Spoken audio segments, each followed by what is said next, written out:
ఆయన యొక్క జ్ఞాపకాలకు గుర్తుగా నర్సంపేట మెడికల్ కాలేజీ తీసుకొచ్చింది పెద్ది సుదర్శన్ రెడ్డి.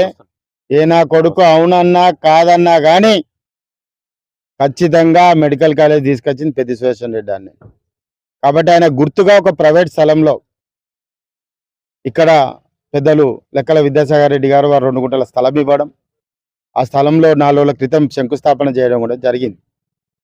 ఇప్పుడే అధికారులతో కూడా మాట్లాడినా, నేను ఆర్డీఓ గారితో మాట్లాడినా, కమిషనర్తో మాట్లాడినా. రూల్స్ను ఫ్రేమ్ చేయకుండా ఎట్లా చేశారు మీరు, వితౌట్ నోటీసు మీరు ఎట్లా కూలగొట్టారు, number 1 point. Number 2 point, Narsampet పట్టణం అంతా కూడా అసైన్డ్ భూములలోనే ఉంది. దానికి ఎన్నో రకాలుగా పర్మిషన్లు కూడా ఇచ్చిళ్ళు, ప్రజలందరికీ ఇచ్చినాం.